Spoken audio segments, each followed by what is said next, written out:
A single street lamp flickered in front of the Howard residence as Brandon Howard pulled his suitcase from the trunk of his rental car. It was nearly midnight, far earlier than he usually arrived home from his monthly trip to Colorado Springs. The air felt unexpectedly warm for early autumn, a lingering humidity that clung to his skin and clothes. He paused, inhaling slowly. Something felt off, as if the house itself was holding its breath. He turned the key in the front door, expecting the usual hush of a sleeping home. Instead, the first thing he noticed was a muted glow coming from the hallway lamp. Helena always switched off all the lights when she went to bed. Why would a lamp be on at this hour? His pulse quickened. Brandon tiptoed inside. The living room curtains were slightly parted, allowing the faint orange hue from the street lamp to seep in. A stale stillness hung over the furniture. He paused at the foot of the stairs, listening. No sound of the TV, no rustle of covers from the bedroom. He found himself strangely relieved maybe Helena had just fallen asleep reading and forgot the lamp. He shut the door gently, trying not to wake her. Climbing the stairs, each step felt heavier than the last. Halfway up, he caught a hint of perfume drifting from the master bedroom. It wasn't Helena's usual citrusy fragrance. This was floral, sweet, and entirely different. Alarm bells sounded in his mind, but he pressed them down, telling himself it was just something new she'd purchased. When he pushed the bedroom door open, he spotted Helena under the covers, eyes shut. A sliver of moonlight slipped through the window, illuminating her face. She looked startled the moment she noticed him. He caught the flicker of panic in her eyes before she forced a weak smile. "Brandon," she whispered, voice groggy. "You're back earlier than usual? Is everything okay?" He set his suitcase by the dresser.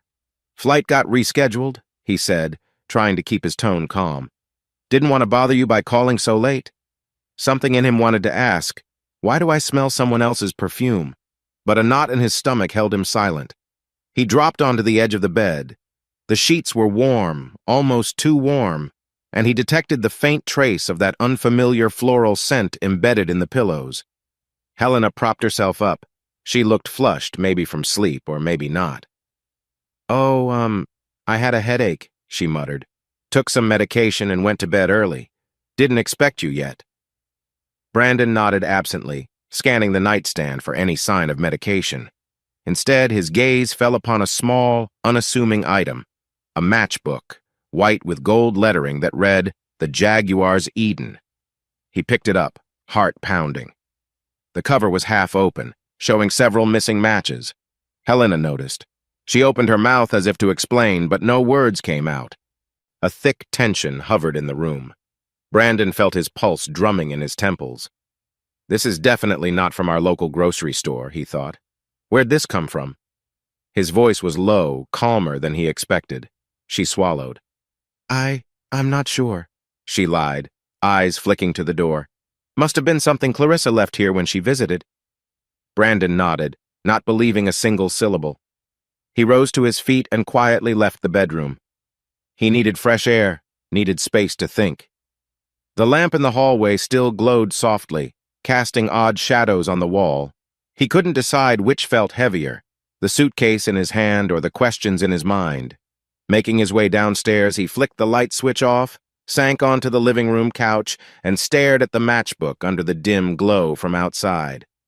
10 years of marriage replayed in his thoughts, birthdays celebrated, weekend getaways, random nights cooking pasta together. How, in the span of one evening, could the home he cherished feel so alien? He closed his eyes. His heart felt tight, images of Helena's uneasy smile haunting him. Something had shifted in the house tonight, and he knew the life he came home to might never be the same again. Brandon woke to a sliver of sunlight cutting across the living room. He dozed off on the couch, the matchbook still resting on the coffee table. His neck ached from the awkward position, and his mind felt equally stiff, weighed down by uneasy thoughts. In the kitchen, Helena busied herself at the stove. The sizzle of eggs and bacon filled the air, and though the smell should have been comforting, Brandon couldn't shake the tension coiled in his chest. As he stood in the doorway, he noticed she'd changed into her usual work attire, slim-fitting navy pants and a pale blouse. She turned, forced a bright smile. A little too bright, perhaps. "Morning," she said lightly, as if nothing unusual had happened the night before.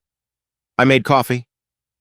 He settled at the small breakfast table, his eyes drifting toward Helena's every movement. "Thanks." He took a sip, half expecting the coffee to taste off somehow, but it was rich and hot, just the way he liked it.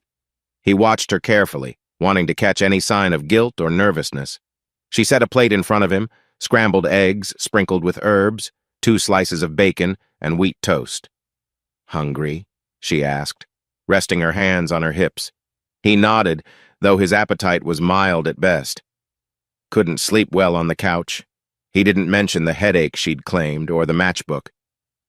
Let her be the one to bring it up, he thought.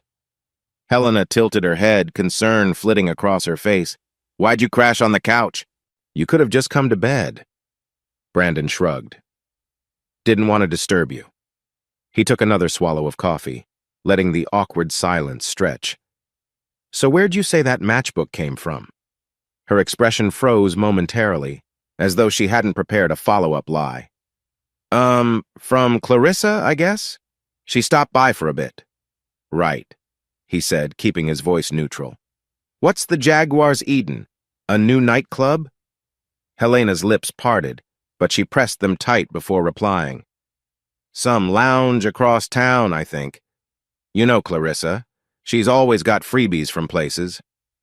He nodded but made no further comment. Every word she spoke sounded rehearsed. Finishing half his plate, he stood and carried it to the sink. Helena let out a slight breath. Maybe relief, maybe something else. "I should get to the office," he said, picking up his keys. "I've got a backlog of tasks since my trip was cut short." Helena mustered another smile. "I'll be at the store all day. My boss wants me to finalize the new furniture display at Dayton Mall." She fiddled with her phone. "Call if you need me." Brandon paused at the front door, eyeing the matchbook on the coffee table. Should I take it? He wondered. But he decided it was better to leave it there, a silent reminder that he wasn't as clueless as Helena hoped. Walking outside, he felt the crisp morning air brush against his skin. The sun was climbing higher, casting strong rays onto the suburban street. Just another day in West Carrollton, at least on the surface. But beneath, something dark and tangled had begun to unfurl. He slid into his car and glanced at his phone. A message from Toby Glassman, the manager of the Colorado Springs branch, blinked on the screen, but Brandon ignored it for the moment. As he drove off, each turn in the road brought a new wave of questions. He pulled up the map on his phone, typing, "The Jaguar's Eden." A search result popped up. Upscale lounge catering to mature women and younger men. The short description felt like a punch to the gut. Cougars and cubs, some online chatter referred to it. He locked his phone, heart pounding. Maybe Helena was just curious. Maybe she went there with Clarissa and left quickly.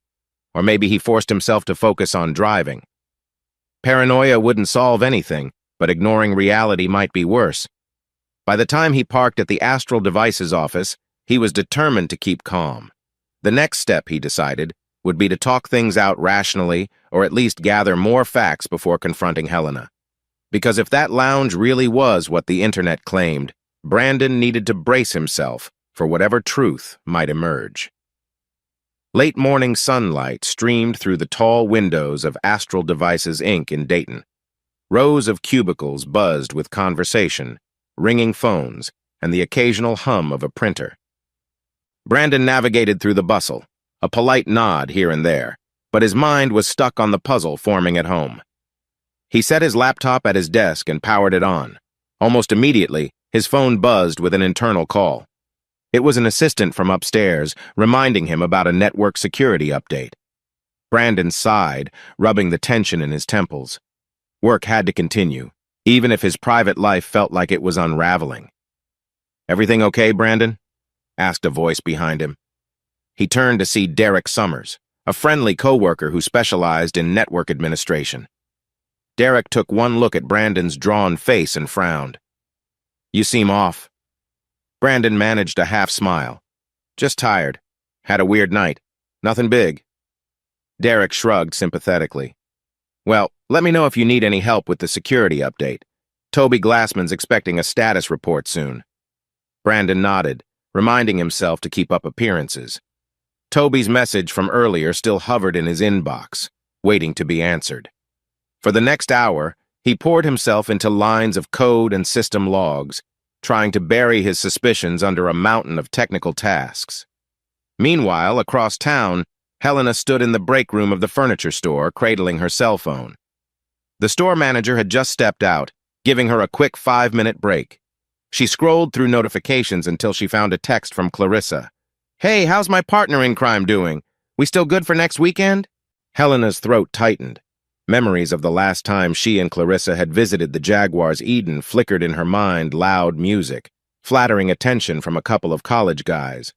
She'd been flattered, but also uneasy, especially later when Clarissa practically insisted they exchange numbers just for fun.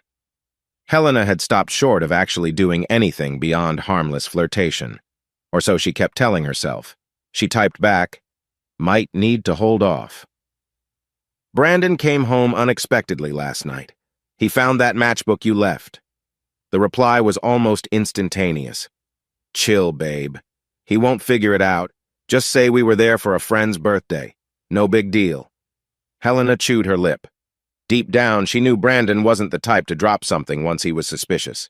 She had already fed him a half-baked excuse this morning, and it felt like stepping onto thin ice. Her manager's voice echoed from the corridor, reminding Helena she had tasks to finish. She slipped the phone into her pocket, feeling a knot in her stomach. Clarissa always made it sound so simple, but was it worth jeopardizing her marriage? Back at Astral Devices, Brandon rubbed his eyes after finishing the security patches. He glanced at the clock on his screen. Lunchtime already. Usually he'd text Helena to see how her day was going, but now an uneasy dread stopped him. Should I ask about the bar again, or just keep quiet? While he sat debating, his phone lit up. It was Toby Glassman calling from Colorado Springs. Brandon answered with forced composure. "Hey, Toby." "Brandon, heard you got back in town a bit early. Everything okay?" Toby's cheery tone contrasted with Brandon's mood. "Yeah, flight schedule changed. Works good. I'll have that report sent by evening." "Sure thing," Toby replied. "By the way, next month's on-site might be extended by a day. We're adding new servers. Hope that's not a problem?" Brandon thought of Helena at home, that suspicious matchbook in the living room. The idea of leaving her for extra time weighed on him. "No issue," he lied. "Let me finalize a few details on my side." After the call, Brandon leaned back in his office chair, exhaling slowly. He couldn't ignore the sense that something was brewing. He had to approach Helena carefully. Outright accusation could push her deeper into secrecy. Even worse, if he discovered his worst fears were true, how would he handle it? For now, he decided to gather facts quietly. If Clarissa Burke was involved, there was likely more to learn. And if the Jaguar's Eden was indeed a place for cougars and cubs, then Helena's presence there wasn't accidental. Brandon felt a knot tightening in his chest, unsure if he was prepared for the truth he might uncover. Late afternoon shadows crept across the Howard living room when Brandon finally returned home. He'd deliberately stayed late at the office, hoping it would give him time to calm his nerves. Instead, the drive back only heightened his unease. The moment he walked in, he noticed the matchbook was no longer on the coffee table. A slight tremor of anger flickered through him. So, she moved it. He tossed his keys onto the side table. The house was quiet, except for the distant hum of the air conditioner. Helena's car was in the driveway, so she had to be around. He found her in the kitchen, unpacking groceries. She glanced up, offering a half smile. "Hey, I thought you might be home earlier," she said, placing a carton of milk in the fridge. "Figured I'd grab some stuff for dinner." Brandon nodded.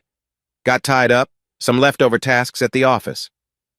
Helena shifted, brushing hair away from her face. She gestured to the kitchen island. "I bought steak and veggies. Maybe we can grill, unless you're too tired." Her attempt at normalcy only made the tension sharper. He considered confronting her about the missing matchbook right then, but something held him back. Instead, he forced a neutral tone. "Sure, grilling's fine." They slipped into a mechanical rhythm. She washed lettuce while he seasoned the steaks. Over the hiss of running water, he noticed her phone light up with a text message. She snatched it quickly, face tight. Brandon pretended not to see. Every fiber of his being wanted to ask if Clarissa was the one texting, but he swallowed the urge. He needed more evidence before stirring a fight. As they ate, conversation remained polite but distant. They discussed Helena's day at the store, how the new furniture line was attracting good foot traffic. Brandon talked about some minor IT glitch resolved at work. Both sidestepped the real issue lurking in the background. When they finished, Helena stood to clear the plates. "I'm sorry about last night," she said softly. "I should have left a note or something so you wouldn't worry if you got home early." He froze. "About your headache, you mean?" She hesitated. "Yeah, that. And the lamp. I just didn't expect you back." Brandon studied her face. Guilt flickered in her eyes. "It's fine," he said carefully. "You feeling better now?" She nodded, turning away to place dishes in the sink. "Yeah. Must have been something I ate." She let the water run over the plates, not looking at him. He pressed his palms onto the countertop, weighing his next words. Should I tell her I know the bar's real reputation? Instead, he merely said, "Glad you're okay." A brittle silence followed, broken by the soft clatter of dishes. After a moment, Helena shut off the faucet. "I might go to bed a bit early," she said, her voice subdued. "You know, catch up on rest." Brandon nodded, feeling the invisible rift widen between them. She disappeared up the stairs, leaving him in the empty kitchen with the lingering aroma of grilled steak. He stared at the floor, recalling the unstoppable suspicion festering inside him. The phone in his pocket vibrated a text from Derek reminding him of tomorrow's staff meeting. Brandon typed back a quick reply, trying to focus, but his mind refused. Instead, an internal voice repeated, "You can't ignore this forever." He decided to check the living room. If Helena had hidden the matchbook, maybe she'd stashed it in a drawer or thrown it away. But the coffee table was wiped clean, magazines stacked neatly. He crouched to open the side drawer. Nothing unusual. The trash can in the hallway was empty. It was as if the incriminating object never existed. Brandon sank onto the couch, tension radiating through his shoulders. The hush of the house felt suffocating. He thought about the smell of that strange perfume, Helena's anxious smile, the bar's reputation. Something beneath the surface had changed in their marriage, a strong current pulling them apart. Tomorrow, he told himself, he'd take the next step quietly gathering facts, maybe seeking advice from someone he trusted. Because if Helena was truly hiding something, he needed to be sure before confronting her. As he let out a long, unsteady breath, the final remnants of daylight slipped away, leaving him alone with the shadows of a crumbling trust. A crisp autumn breeze swirled around the front entrance of Astral Devices' Dayton headquarters as Brandon Howard loaded a slim carry-on bag into his car. The early sunlight threw long shadows across the parking lot, highlighting the tension carved into his features. He had to catch a flight to Colorado Springs, one of his regular IT maintenance visits, but something about leaving home unsettled him more than ever. "Is it me, or are you quieter than usual?" his coworker Derek asked, walking by with a coffee in hand. "Got a lot on my mind," Brandon admitted, forcing a thin smile. He checked the flight schedule on his phone, then slid into the driver's seat. Despite everything he'd discovered at home, the suspicious matchbook from the Jaguar's Eden, Helena's shifting behavior, he couldn't just skip this trip. Work demands were pressing, especially with Toby Glassman already reminding him about scheduled upgrades. Brandon only hoped that stepping away wouldn't make things unravel faster. Later that morning, the plane descended into Colorado Springs under a clear blue sky. As he stepped out of the airport, Brandon inhaled the crisp mountain air. Normally, he found this place invigorating, but his thoughts lingered back in Dayton. Helena had been oddly sweet before he left, maybe too sweet, cooking him a big breakfast, hugging him tight at the door. Was that genuine affection or guilt? A black sedan with the Astral Devices logo picked him up. Toby Glassman had arranged the ride, no doubt trying to impress. Brandon's stomach churned with a mix of jet lag and anxiety. Once at the local branch office, Toby greeted him enthusiastically. "Brandon, good to see you," Toby said, clapping a hand on his shoulder. "We've got a full plate server maintenance, system security checks, the usual chaos." Brandon nodded, preoccupied. Yeah, let's get to it. Inside the building's sleek lobby, Toby chattered about new expansions, but Brandon barely processed the words. His phone buzzed in his pocket. He hoped it was Helena. Instead, it was an automated airline survey. He silenced it, a gnawing worry building in his chest. He realized he wanted to check on her as soon as possible. That evening, after a grueling day of server diagnostics, Brandon returned to his small hotel suite near the office. The decor was generic cream-colored walls, a dull, abstract painting, yet the solitude only sharpened his sense of unease. He dialed Helena's number, but the call rang, and rang then cut to voicemail. Hey, he said softly, trying to mask his concern. I just finished up here. I know it's late your time. Call me when you can. He set the phone down, staring at it for a long moment. Usually, Helena would at least text back. A memory flashed, her phone lighting up repeatedly at dinner the other night. Was Clarissa behind those messages, tempting her into more adventure? Pushing away the dark thought, he tried to relax. Maybe Helena was just busy or had her phone on silent. But the seed of doubt grew. Brandon paced around the room, stepping onto the small balcony. The city lights of Colorado Springs stretched out below, the distant Rockies forming a jagged silhouette. He couldn't ignore the uneasy whisper in his mind. She's not picking up because she doesn't want you to know where she is.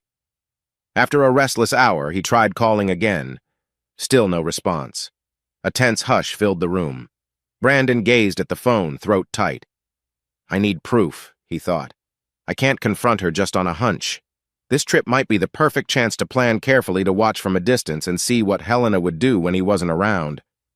Meanwhile, back in Dayton, Helena glanced at her buzzing phone while grabbing an extra shift at the furniture store. She saw Brandon's name but hesitated. Clarissa had texted her earlier, urging her to meet at the Jaguars Eden for a fun night. She'd resisted at first, guilt pressing down on her.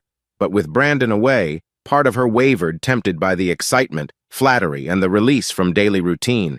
She pressed ignore on Brandon's call, forcing down a pang of remorse. I'll call him back later, she promised herself.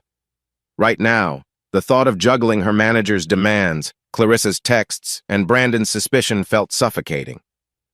In Colorado Springs, dawn broke with a pale glow filtering into the Astral Devices branch.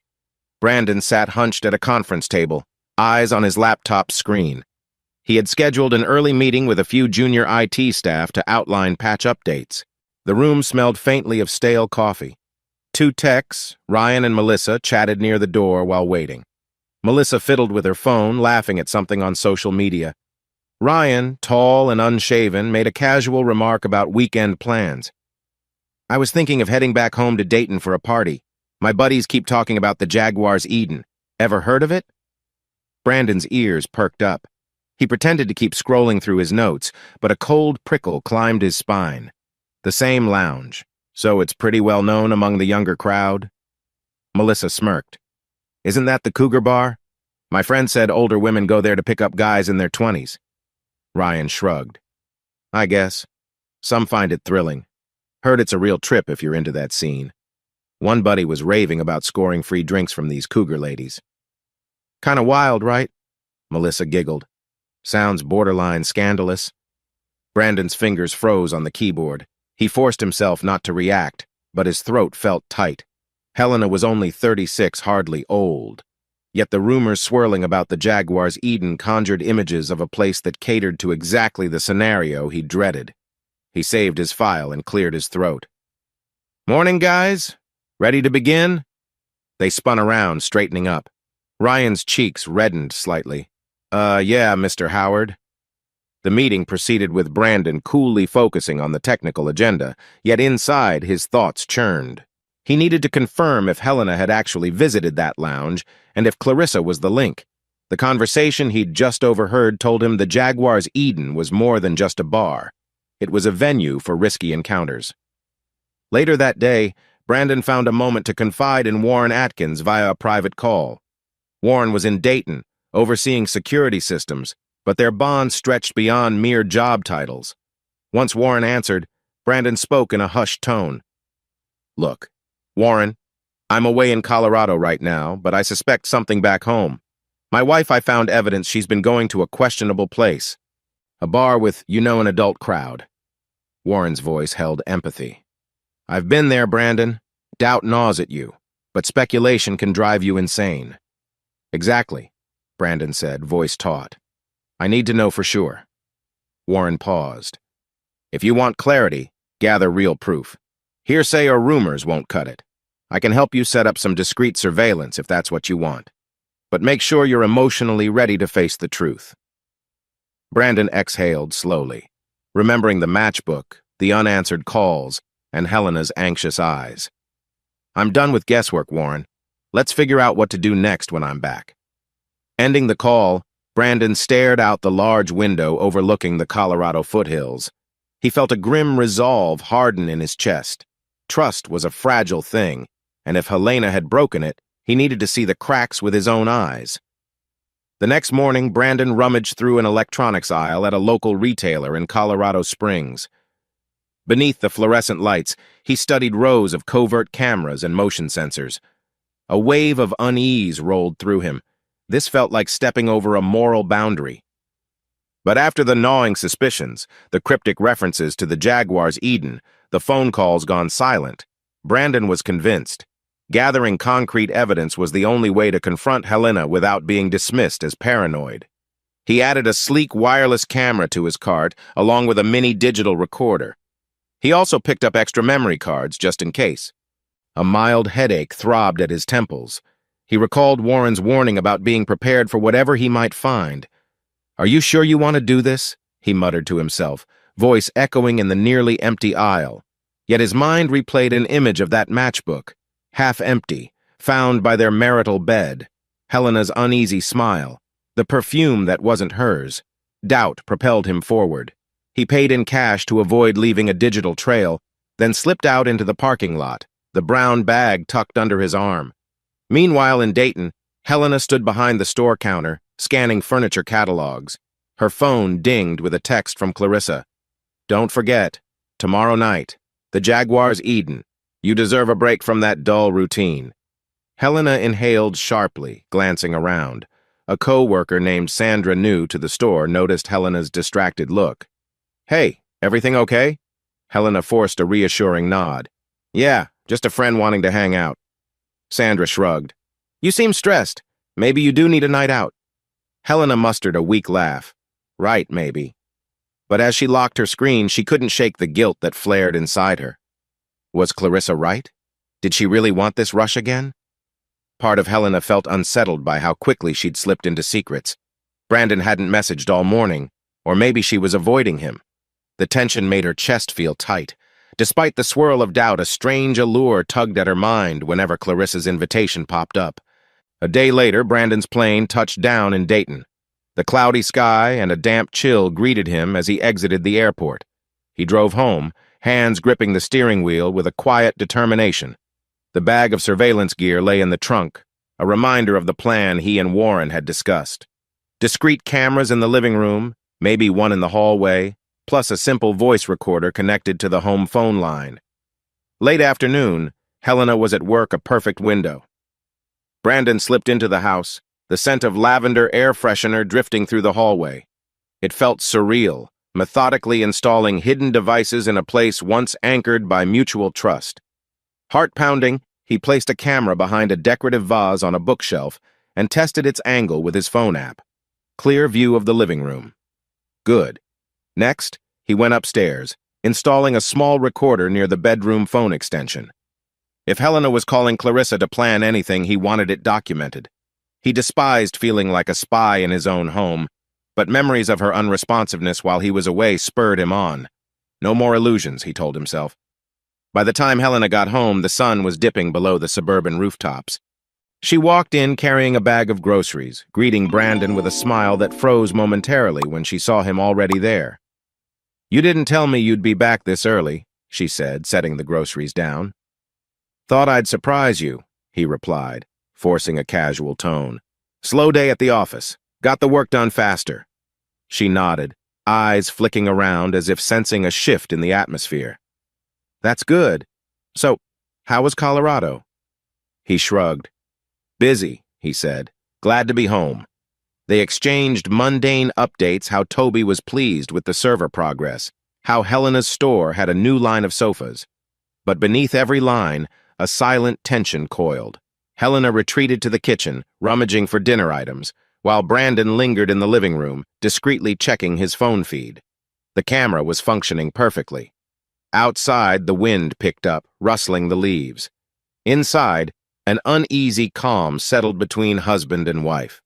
Brandon pretended to scan a work email while Helena rummaged in the fridge, her posture tight, her phone buzzing softly in her purse.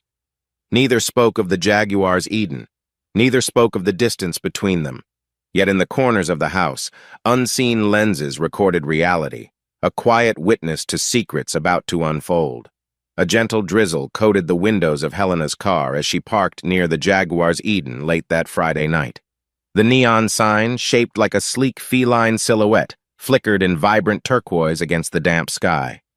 She hesitated, fingers clenched around the steering wheel. "I shouldn't be here," she told herself, but the lure of something thrilling nudged her forward. Inside, warm, pulsing music enveloped the lounge. Small groups of people mingled near the bar, while a DJ spun soft house beats in the corner. The overhead lighting glowed crimson and gold, casting dramatic shadows on the walls. Helena threaded her way past a few patrons and spotted Clarissa Burke perched on a velvet stool, swirling a cocktail. Clarissa's platinum blonde hair reflected the bar's lights like a beacon. "There you are," Clarissa exclaimed, stepping down to greet Helena with a quick hug. Her perfume, a heady, musky scent, hung in the air. "I was afraid you'd chicken out." Helena sighed, slipping onto the stool next to her. "You have no idea how many times I almost turned the car around." Clarissa flagged down the bartender. "2 Cosmos, please," then turned to Helena with a conspiratorial grin. "Relax. You need a break from all that domestic stuff." She pointed to a pair of young men chatting by the window, one with sandy brown hair, the other with a short buzz cut. Potential entertainment right there. Helena's stomach fluttered with both excitement and guilt. She thought of Brandon somewhere in Colorado Springs, working late, or maybe calling her phone yet again. A pang of remorse tugged at her she'd ignored his call earlier. But Clarissa's laughter and the bright swirl of color around the bar made it easy to push that guilt aside for the moment. The 2 men, Adam and Rico, soon wandered over, curiosity obvious in their eyes. Adam wore a casual blazer over a graphic tee, while Rico sported a sporty bomber jacket. They introduced themselves, voices a little too eager. Clarissa threw them a playful smile, tilting her head flirtatiously. "Ladies' night, huh?" Adam asked, his grin revealing perfect white teeth. "Something like that," Clarissa answered, crossing her legs. "We're just here to have fun." Helena felt her pulse quicken, her mind spinning with mixed emotions. She recalled how Clarissa had bragged about her cougar conquests, how exhilarating it was to be desired by younger men. Helena tried to drown out her conscience. It's just conversation, right? But as the hours slipped by amid flirting, laughter, and one too many rounds of cocktails, Helena found herself swept into the momentum Clarissa ignited. By the bar's closing, the 4 of them stepped into the humid night air, the drizzle having ceased. Streetlights glowed softly. "My place or yours?" Clarissa teased, hooking an arm through Rico's. Helena's heart pounded. My husband's out of town," she heard herself say, "but I'm not sure if that's a good idea." Adam took her hand gently. "Only if you're comfortable," he said, voice surprisingly considerate. "We can just hang out, talk a bit more." Clarissa rolled her eyes with a mischievous grin. "Helena, come on. You've been cooped up in that house for too long." Caught between the throbbing energy of the bar and the guilt fluttering in her chest, Helena caved. "It's just for a little while," she told herself. As they drove away, she tried not to think about what Brandon might be doing, or how any of this would look in the cold light of day. Meanwhile, in Colorado Springs, Brandon Howard rested in a cramped corporate apartment provided by Astral Devices. The glow of his laptop cast a pale sheen on his face. System updates scrolled across the screen in cryptic lines of code. He tried to focus, but his mind drifted to Helena every few minutes. A glance at the clock told him it was past midnight back in Dayton, still no returned call. She might have fallen asleep, or maybe her phone died, he reasoned. Anxiety gnawed at him regardless. Brandon picked up his cell, heart thudding as he called her again. Rings echoed. No answer. He left a short voicemail, something about wanting to hear her voice. He rubbed his temples, stepping onto the narrow balcony outside. The night sky was clear, stars shimmering above the distant Rockies. Under normal circumstances, the tranquil mountain view would soothe him. Tonight, he only felt a tense knot in his gut. I should trust her, but that matchbook, her odd behavior inside that intangible quiet, a deep sense of dread pooled in his chest. What if something is actually happening? The air felt colder than it was, or maybe it was just his imagination. Brandon forced himself back into the apartment, determined to push through the last set of server patches before he flew home tomorrow. He told himself things would be clearer once he checked the surveillance he'd installed, but the possibility that he might find something truly damning twisted like a knife in his chest. Back in Dayton, Helena's front door clicked open. She flicked on a small lamp, guiding Adam and Rico through the living room. Clarissa trailed behind, steps confident, excitement flashing in her eyes. The living room arrangement was warm, with soft lamps, neutral-toned couches, and a framed photo of Helena and Brandon on a side table. Helena spotted the photo and quickly turned it face down, a rush of guilt hitting her. Clarissa, meanwhile, wasted no time rummaging through Helena's cabinet for wine. She popped a bottle open, winking at Rico, who laughed and seized 2 glasses. "Nice place," Adam remarked, taking in the decor. He paused at a subtle beep from the corner, a small nightlight or some electronic device Helena had never noticed before. She flushed, silently praying it wasn't the camera Brandon had set up. But the beep was faint and soon went unnoticed by the others. Music from Clarissa's phone spilled into the room, upbeat pop that clashed with the hush of midnight in a suburban neighborhood. Helena's breath came quick. She told herself they'd just have a drink, maybe chat, then everyone would leave.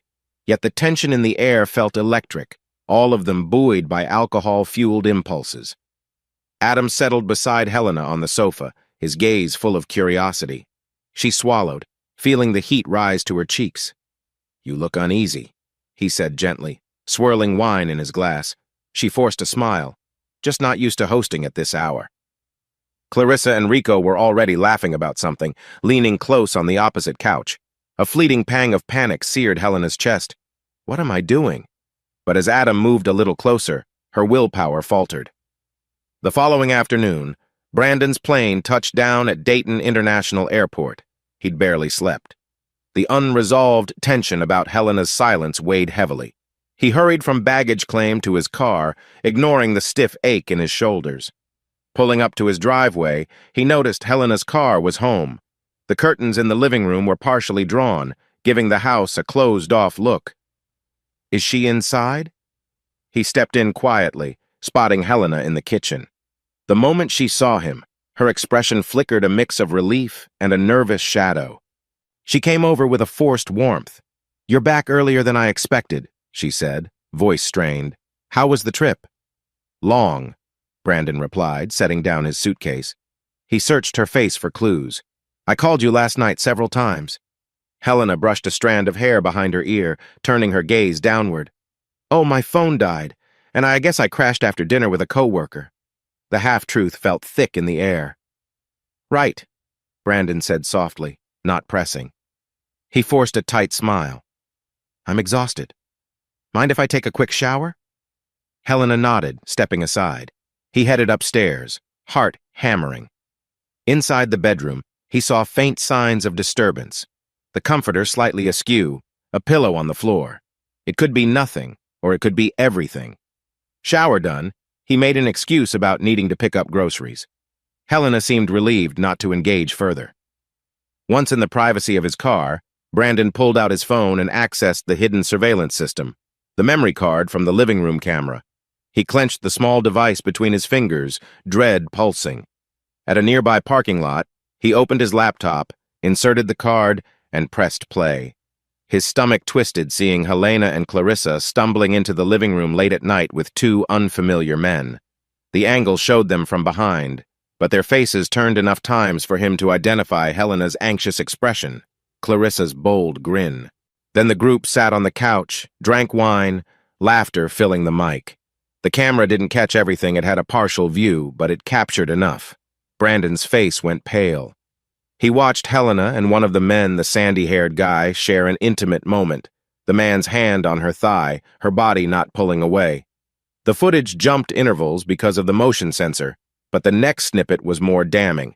Clarissa and the other guy leaning close, then Helena standing, heading out of frame with the sandy-haired man following. A primal wave of hurt, betrayal, and fury crashed into Brandon. The final scene showed Helena returning alone, adjusting her blouse.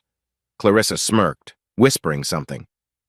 The men reappeared behind them, collecting belongings.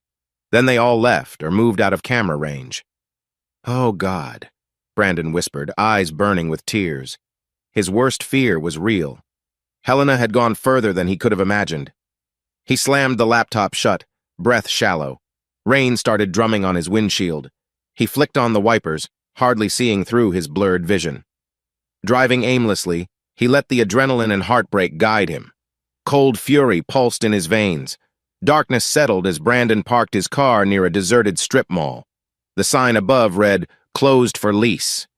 With trembling hands, he dialed Warren Atkins. Warren's voice, warm but concerned, answered on the third ring.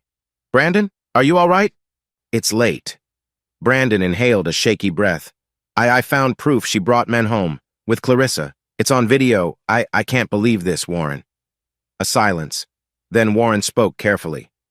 "I'm so sorry. I know how that feels. Listen, don't do anything drastic. You need to think this through." "How?" Brandon's voice cracked with anguish. She's destroyed everything." Warren's tone stayed calm. "You're in shock.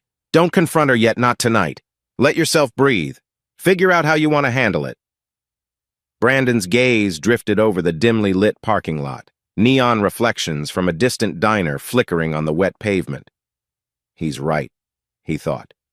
Rushing home to scream at Helena might only complicate everything. He whispered thanks and hung up, leaning back against the cold driver's seat. Emotions warred in his mind. Heartbreak that threatened to shatter him, rage pushing him to lash out, and a desperate confusion about what came next.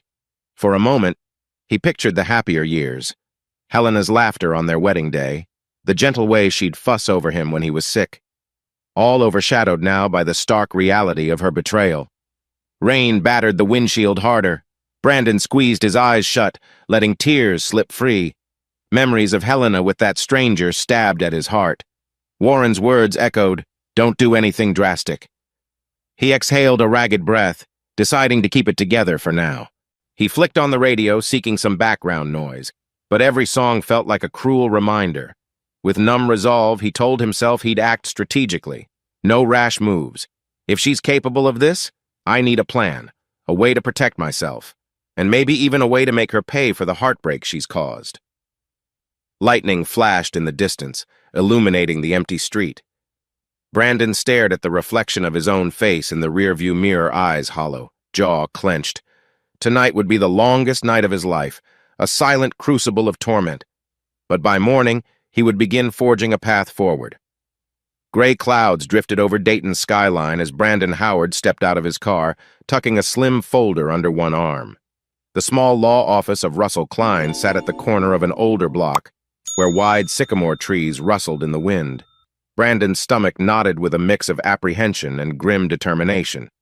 Inside, a soft chime announced his arrival. A petite receptionist with short, coppered hair greeted him, then directed him to Russell's office.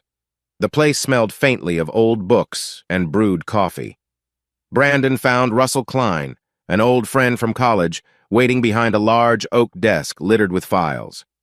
"Brandon," Russell said, standing to shake hands. "Wish we were meeting under better circumstances." Brandon attempted a wan smile, settling into the worn leather chair. His voice felt tight. "Yeah, thanks for seeing me so quickly." Russell leaned forward. "So you mentioned on the phone this might be about divorce?" Brandon exhaled slowly. "Yes, I have reason to believe my wife's been unfaithful.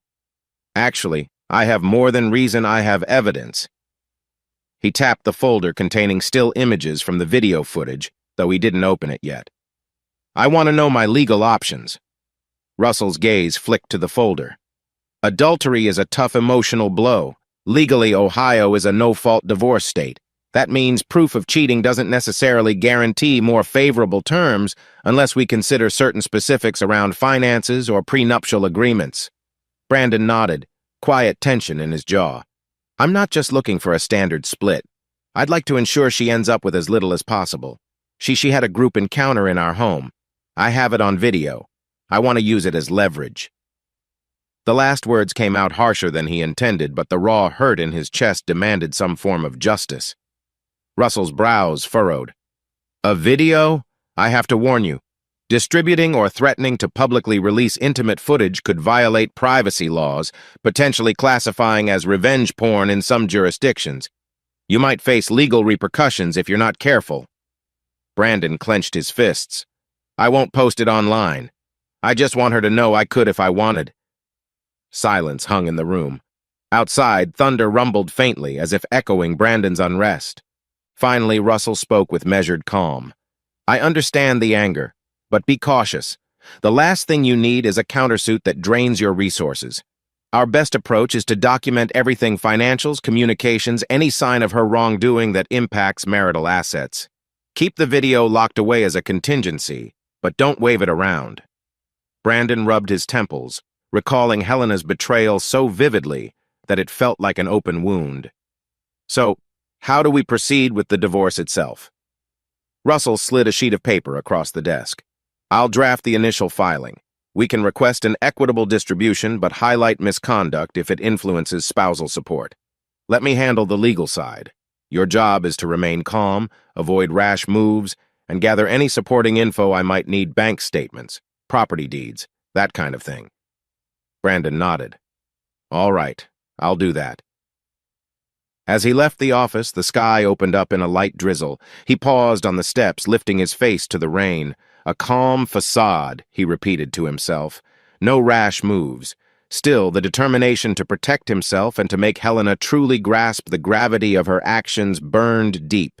With each raindrop, he felt a step closer to finalizing an end to their once happy marriage.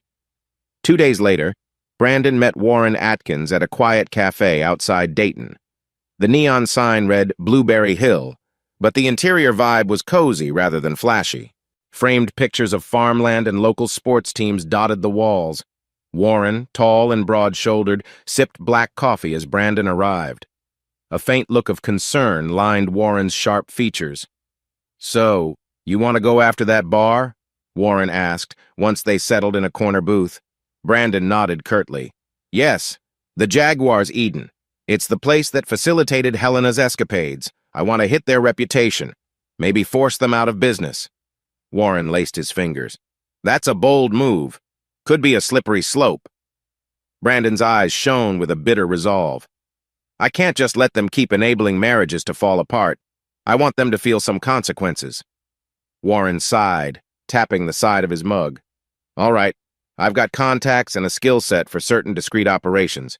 We could craft a rumor that the bar's been the source of STDs, maybe even HIV cases. Send anonymous letters to fraternities, local universities, health officials. That'll scare off the college crowd, those Cubs, which is the bar's main draw. Brandon's lips curled into a grim half-smile. Exactly.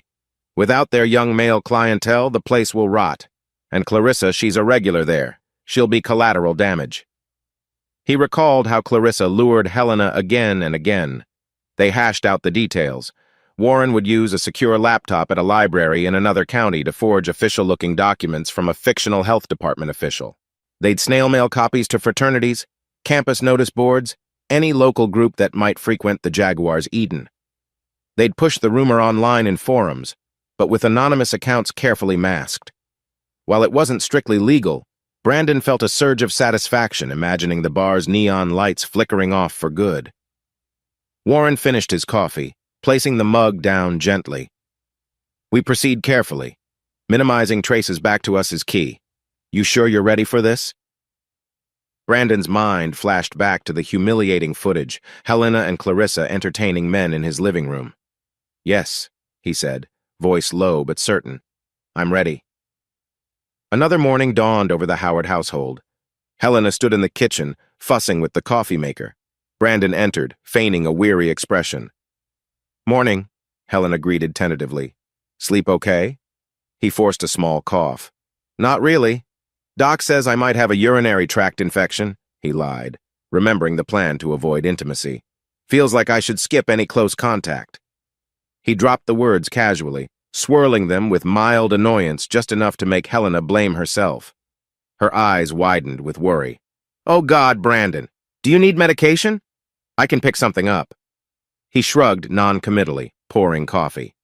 "I've got some antibiotics. Doc said we should steer clear of, well, marital relations until it's cleared." He paused, letting the implication hang in the air. "Don't want to infect you in case it's contagious." She blanched, guilt tugging at her expression. I understand. Sorry you're not feeling well." Brandon hid a flicker of satisfaction behind a neutral face. She seemed genuinely uneasy, perhaps recalling her own trysts. He stirred sugar into his coffee. "I'll be fine," he said shortly. "Just need a few days, maybe a week." As if on cue, Helena's phone chimed. She glanced at it, then hastily locked the screen. Brandon guessed it was Clarissa. He couldn't read the exact text, but Helena's shifting posture revealed stress. Later, while Brandon left for the office, Helena stepped onto the porch to call Clarissa back. She spoke in a hushed tone. "I'm not sure. Brandon's under the weather," she said vaguely.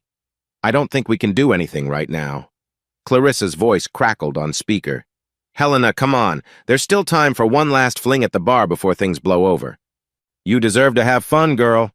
Helena chewed her lip, torn between fear of being caught and Clarissa's pushy encouragement. I need to think about it," she managed, ending the call.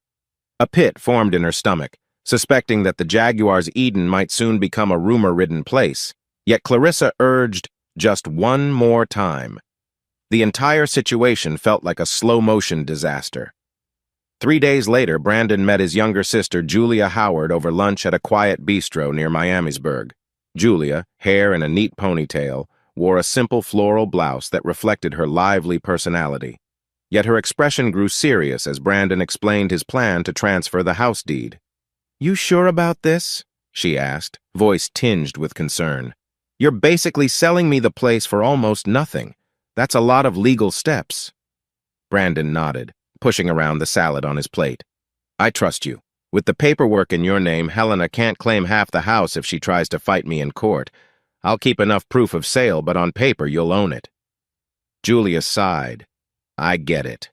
You want to make sure she ends up with nothing if this goes to court. But are you sure you want to burn all bridges?" His jaw tightened. "She burnt them first. I'm just protecting myself." They signed preliminary papers there in the bistro, exchanging the notarized documents discreetly. Julia gave him a sad smile. "I'm sorry it came to this, Brandon." He patted her hand. "Me too. But I appreciate your help." That evening, Helena's phone rang.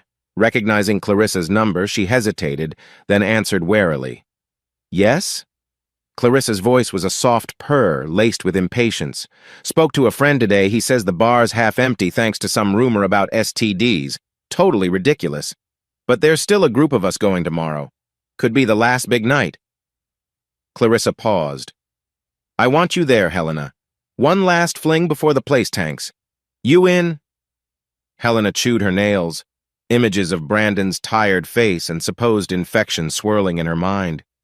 She recalled how he'd grown distant, an odd finality in his tone these past days. "I can't. Brandon's suspicious, Clarissa. He's not well, and I just feel wrong." A humorless chuckle on the other end. "You're overthinking. Live a little, unless you're telling me you're done with everything?" Helena closed her eyes. "Maybe I am. He's acting so strange I just know he's on to us, somehow." Her words spilled out in a rush, voice trembling. "I'm sorry." Clarissa let out a short, mocking laugh. "Suit yourself. Don't come crying to me when you're bored out of your mind again." The line went dead. With shaking hands, Helena set the phone aside, half relieved, half terrified. Something's changing, she thought. Brandon no longer seemed like the mild man she could brush off. He was calm, almost too calm, and that scared her more than any argument would have. Meanwhile, Brandon stood in his home office, a grim sense of triumph flickering across his features as he reread the real estate transfer forms. The stage is set, he thought. She had no idea the house no longer legally belonged to them. If Helena chose to keep lying or pushing boundaries, she'd soon find herself forced out with barely a penny. He glanced at his phone, a text from Warren. Rumor game is strong. Bar's losing customers by the day. With a slow exhale, Brandon locked his screen. He'd done everything to strip away her illusions, and tomorrow he would finalize the confrontation. No more secrets, no more charades. He had only to watch and wait for the perfect moment to drop the hammer on the woman who betrayed him. A crisp morning sun cut through the sheer curtains of the living room, illuminating the hardwood floor where Brandon Howard stood, arms folded, his gaze steely. On the coffee table lay a manila folder, thick with documents, a mix of legal papers, still photographs from the incriminating video, and a neatly filled-out check. Helena Howard hovered by the sofa, her posture tense, hands clasped. Brandon, quietly, "Sit down, Helena." She hesitated, eyes darting between the folder and his grim expression. "Brandon, what's going on? You're scaring me." He exhaled sharply, then opened the folder. First, he slid out the divorce petition, Russell Klein's letterhead at the top. "Brandon, I found out everything. About you, Clarissa, and those college guys. I have footage, and it's not just a rumor." Helena's face blanched as Brandon produced a handful of still images. They weren't the most explicit frames, but enough to make her stomach lurch. She pressed her palms together as if in prayer, voice trembling. "Helena, Brandon, I messed up. I never meant for it to go this far. Please, let's talk." "Brandon," cutting her off. "There's nothing to discuss. I've been watching you lie to me for months. Here." He tapped a check near the top of the stack. "This covers your share of whatever's left in our joint accounts. It's not much, but that's because I took care of the rest." Her breath hitched. "But the house," Brandon, flatly, "is no longer in my name. I've sold it to Julia. You won't be staying here." A crack appeared in her expression, tears welling. "Helena, Brandon, please. I know I hurt you deeply, but I love you. Let me fix this." She rose, stepping forward with trembling hands. "We can try counseling, anything. I'll cut Clarissa off. I swear, I'll never—" He lifted the photograph slightly, stopping her mid-sentence. "Brandon, you've been betraying me for who knows how long. Then you brought those strangers into our bedroom, our marriage." His voice quivered, laced with raw pain. "You think sorry covers that?" She sank back onto the sofa, tears trickling down her cheeks. The living room felt stifling, sunlight glaring on old wedding photos that hung on the wall. Helena, voice cracking. "I was stupid, reckless. I got caught up. I didn't realize how badly I'd destroy us. Please let me try to make it right." For a moment, Brandon's jaw clenched, a flicker of old affection sparking in his eyes. But the memory of her betrayal stamped out any softness. He placed the divorce petition before her. "Brandon, sign these. If you don't, I have video evidence I could release privately or otherwise. You know what that would do to your reputation, your parents. I don't want to stoop to that, but don't push me."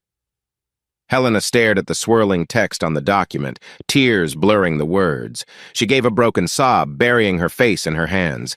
"Helena, God, Brandon, you're so cold." "Brandon," almost a whisper, "you forced me to be." The tension hung thick. In that moment, Helena realized just how final his demeanor was, no more doubt or hesitation. She had shattered his trust, and this was the consequence. Her heart pounded with fear, guilt, and a flicker of desperate hope that maybe somehow he'd relent. But looking at him now, she only saw resolve. Later that day, Helena sat alone in the kitchen, numbly glancing at the divorce papers. Her phone buzzed with a text from Clarissa Burke. "Pick up. Urgent." Against her better judgment, Helena answered. Clarissa's voice came through, ragged with anger. "Clarissa, Helena, do you have any idea what your husband did?" Helena, sighing. "What now?" Clarissa let out a harsh laugh. "I've been fired, hell, fired. My boss saw some anonymous tip that I'm in a scandalous video circulating. Clients are boycotting me. We had closings scheduled gone." Helena felt her stomach knot. She'd heard rumors about the bar's decline, how fewer students dared show up after those public health warnings surfaced. She suspected it was Brandon's handiwork, but she hadn't known Clarissa would be hit so hard. Helena. I'm sorry. This is all such a mess. But you dragged me into Clarissa. Cutting in, voice trembling with rage. Me? Your hypocrite husband's the one forging rumors. Now I'm labeled as some kind of porn star agent. Clients telling me to stay away. My brokerage let me go. Her breath caught in a sob. He's ruined me, Helena. Helena closed her eyes, guilt tangling with resentment. My marriage is basically over. Brandon confronted me this morning. He used the video as leverage. I'm losing everything too. A beat of silence. Then Clarissa's tone turned scathing. Great. We're both ruined. Guess that's what we get for living a little, huh? But let's be honest. You could have said no at any point. Helena. I know and I'm sorry. Clarissa exhaled heavily. Yeah, well, sorry doesn't fix my career, and it sure won't fix your marriage. She let out a hollow laugh. We're done, Helena. Don't call me. Don't ask for my help. We're toxic to each other now. A click ended the call. Staring at the silent phone, Helena realized she'd lost the one friend who pushed her into that wild nightlife. Perhaps that friendship had never been real, more of an enabler relationship. She felt strangely empty, the weight of her own choices pressing down. That evening, Helena, eyes swollen from crying, got a call from her mother, Deborah Baker. The trembling in Deborah's voice sliced through Helena's fragile composure. Deborah, Helena? Your father and we just heard from Brandon. Is it true? Did you cheat on him? Helena's throat tightened. She forced words out. Yes, Mom, I did. Silence on the line, broken only by Deborah's stifled gasp. Harold Baker's voice interjected, stern yet filled with sorrow. Helena, how could you?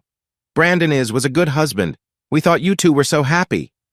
Tears welled again. I'm sorry, Dad. I lost my way. It's complicated, but I messed up. He's divorcing me. I deserve it. Deborah's quiet sob crackled through the phone. Why, Helena? Why throw it all away for some reckless fling? Helena inhaled shakily. I wish I could explain. It started small curiosity, bad influences. I never intended to break our marriage. Her voice cracked. Now it's too late. Harold. Brandon called us, said there's a video. He threatened to show the world if you don't sign. My God, Helena, this is a nightmare. Helena. I know. She suppressed a sob. He wants me gone. I'll sign everything. I don't want any more damage. Deborah, softly. Oh, sweetheart. She paused, collecting herself. We love you, but we're so disappointed. If Brandon's made up his mind, your father and I can only pray this ends without more humiliation. The call ended in a swirl of heartbreak. Helena collapsed on the living room couch, hearing the echo of her parents' despair.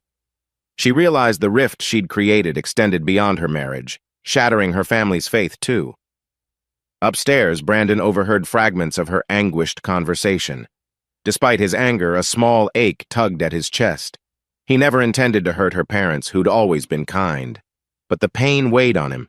He wasn't the villain, was he? She forced my hand, he reaffirmed, pushing aside a flicker of pity. It's the only way for closure. A week later, the living room looked half empty. Boxes scattered near the front door, packed with Helena's clothes and personal belongings. She signed the divorce papers that morning. Russell Klein had assured Brandon the legalities would move quickly. A hush fell over the house once so full of shared memories. Helena stood by a single suitcase, her posture defeated. She clutched the modest check Brandon had given her, tears lingering in her eyes. He approached, posture stiff. Helena. So this is it? Brandon, nodding. Yes, I'll send the forms to Russell, then it's official. A moment of silence, thick with everything unspoken years of marriage, inside jokes, hopes for children once discussed, now scattered like the fragments of a dream. Helena, softly. I really did love you, Brandon. I never wanted to hurt you. He glanced away, jaw tightening. You can't rewrite what you did. He gestured to the open doorway. It's better if you just go. She swallowed, stepping forward cautiously. Her gaze roamed over the bare walls, the empty hooks where family photos used to hang. A decade of life, undone in a heartbeat. She placed one trembling hand on Brandon's arm, a final plea shining in her eyes, but he pulled back gently. "Brandon, we're done." Tears slipped down her cheeks as she crossed the threshold, pausing on the porch to compose herself. With a quivering exhale, she walked to her car, threw her suitcase into the trunk, and drove off without looking back. The faint roar of the engine faded down the suburban street. Inside, Brandon sank onto the couch, the hush oppressive. The afternoon light filtered through the windows, illuminating dust motes dancing in the air. He stared at the space where Helena's favorite chair once stood. A profound sorrow and numb relief warred in his chest. 10 years of marriage, gone. Though his heart felt bruised, a strange sense of release flowed through him. He was no longer drowning in secrets. In time, the ache might heal. For now, he let the silence settle, tears pricking at his eyes, grief for the man he once was, for the life they once shared. A brisk mountain wind greeted Brandon Howard as he stepped off the plane in Colorado Springs, clutching a small carry-on and a folder of work documents. He glanced toward the distant peaks of the Rockies, their snowcaps glinting under the afternoon sun. This was his new beginning, no more monthly flights back and forth, no more dark memories haunting the house in Dayton. Julia Howard, his sister, stayed behind in Ohio, managing the property that was once his marital home. Brandon had left it in her capable hands, determined to finalize his relocation. Since Helena moved out, everything about Dayton felt cold and oppressive. Now, with the company's official blessing, he'd accepted a full-time IT lead position at the Colorado Springs branch. It was a chance to immerse himself in fresh responsibilities and, hopefully, a chance to heal. Toby Glassman, his new direct report and old acquaintance, greeted him outside the airport with an enthusiastic wave. "Brandon, welcome for real this time." Brandon, smiling faintly. "Thanks, Toby. Feels strange not having a return ticket in 2 days." They drove through winding roads, the city sprawling below. Toby pointed out local landmarks, small cafes, scenic overlooks, the broad campus of a local college. The air felt crisp, thinner than Dayton's humidity. That evening, Brandon settled into a modest rented condo near the Astral Devices office. Minimal furniture, neutral walls, but he liked the clean slate. Sitting on the balcony, he gazed at the fiery sunset dipping behind the Rockies, letting the cool breeze wash over him. Helena no longer shadowed his thoughts as heavily. He felt a pang of sorrow, but also a cautious sense of relief. He was free. A few days later, Warren Atkins flew in from Dayton for a short business trip, tasked with upgrading some specialized security software. He and Brandon decided to meet at a local brewpub, Smoky Heights tap room tucked away near a forested foothill. The interior featured rustic wooden tables, craft beers on tap, and a laid-back crowd. They grabbed a small booth by a wide window overlooking pine trees. Warren sipped a stout while Brandon opted for a lighter pilsner. Warren, exhaling deeply, "Feels good to see you doing better." Brandon, "I guess there are rough days, but I'm moving forward." Warren nodded, swirling the dark beer in his mug. "That's how it goes. I told you about my own fiasco, right? My wife cheated. I found out through a friend's tip, tried to salvage it, but she wanted out. It messed me up for a long while." Brandon, softly, "I remember. I'm sorry you went through that. Must have felt like the world was crashing down." Warren shot him a tight smile. "It did. But eventually I realized I was clinging to a memory of who she used to be, not who she'd become. Letting go was hard, but necessary." They clinked glasses, an unspoken camaraderie in their shared heartbreak. Warren then shifted the subject, leaning forward. "Warren, listen, you can't hole up in your condo forever. I know a few folks here, great group. Maybe come meet them at a weekend barbecue. Could help you ease in." Brandon hesitated, recalling how not long ago he'd discovered Helena's double life. The idea of socializing felt both inviting and terrifying. Still, he gave a slow nod. "Brandon, sure. Maybe it's time I open up to new possibilities." A short while later, Toby Glassman joined them, having wrapped up a late shift. The three chatted about the security expansions, a new server installation, and local hiking spots. Beneath the casual conversation, Brandon sensed a glimmer of warmth, a normal life that wasn't overshadowed by betrayal and resentment.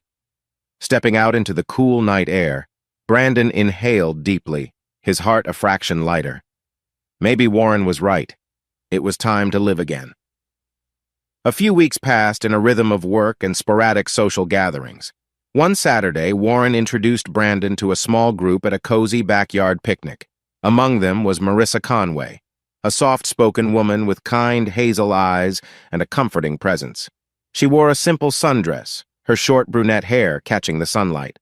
Warren had mentioned she was a widow her husband had passed 2 years prior in an accident. At first, Brandon felt awkward, unsure how to navigate the conversation. But as they chatted about local art shows, favorite foods, and random Colorado Springs trivia, Brandon realized he was laughing easily, genuine laughter that felt foreign after so many months of tension. They kept running into each other at group outings. Over coffee the next weekend, Marissa confided how lonely it had been after her husband's death. Brandon, in turn, confessed his recent divorce. He skirted the painful details, but she sensed the depth of his hurt. Marissa, soft smile. You don't have to share what you're not ready for. But if you ever need to talk, I'm here. Brandon, a grateful nod. Thanks. I appreciate that more than you know. Meanwhile, in Dayton, Helena heard from an old co-worker that Clarissa had left town abruptly, rumor swirling that her real estate career had collapsed after scandal. Word on the street claimed the Jaguars' Eden had shut its doors too, the final blow from those health scare rumors. Helena felt a strange emptiness. She recalled how easily she'd been swept up in that bar's nightlife, how it ultimately destroyed her marriage. And now it's gone, she thought, like it never existed. She lived in a modest apartment, rarely seeing anyone except her parents. Some nights, the regret weighed on her, wondering if Brandon was truly happier. But she kept her distance, respecting the boundary he'd laid down. Months later, Brandon got an unexpected invitation to his father's 65th birthday celebration in Dayton. Despite his internal hesitations, he agreed to fly back for a quick weekend. It felt surreal returning to a city that once held so many memories. At the gathering, a warm backyard party with balloons and a grill, Brandon reunited with Julia, who teased him about forgetting us little folk. He laughed, genuine affection in his eyes. His father beamed, hugging him tight. In that circle of relatives, Brandon felt some of the weight of the past lift. Toward the evening, he stepped aside to check messages on his phone. A timid voice behind him made him turn Helena, standing near the fence, hair pulled into a neat ponytail. She looked nervous, yet composed. Helena, I didn't want to intrude. Your dad invited me. Hope that's okay. He studied her quietly. She seemed different, sober, apologetic. It's fine, he said, voice calm. They walked a few steps away from the crowd for some privacy. Helena fiddled with her hands. Helena, I'm not here to upset you. I just wanted to say I'm sorry, truly sorry, for everything. Brandon glanced over at the clusters of laughter and chatter. I appreciate that. I hope you're doing better. She gave a faint nod. It's been hard, but I'm trying. I heard you moved on. I'm genuinely relieved you found some peace. Her gaze flickered. I might be engaged. Or I will be soon if things go well. I'm not sure you want to know, but I want to do it right this time. A gentle pang touched Brandon's heart. He studied Helena, seeing not the woman who betrayed him, but a flawed person who'd learned her lesson. He exhaled softly. Brandon, I'm glad you're rebuilding. We both deserve to move forward. She bit her lip, tears glimmering. Thank you for understanding, and for letting me apologize. He mustered a small smile. It's all right. We can't rewrite the past. But I forgave you a while ago, Helena. I just needed to let go. They parted with a delicate sense of finality. No bitterness, just acceptance. 2 days later, Brandon landed back in Colorado Springs. Stepping off the plane, he saw Marissa waiting near the arrivals gate, a bouquet of wildflowers in her hand. His heart soared in a quiet, unexpected way. Marissa, warmly, welcome home. Home, Brandon repeated inwardly, realizing Colorado Springs had truly become that. He embraced her, inhaling the sweet scent of the blossoms. The ghosts of betrayal no longer clung to him. Once he got back to his condo, he powered up his laptop, pulled up a hidden folder titled Jaguars' Eden, and with one decisive click, deleted it all. He closed his eyes, a surge of relief coursing through him. The weight of the past was gone, time to embrace tomorrow. As he texted Warren to share a quick update on his trip, Brandon smiled at Marissa from across the living room. In her gentle grin, he saw hope for a life free from old scars. The final chapters of heartbreak had ended, opening to a fresh story of self-forgiveness and new beginnings.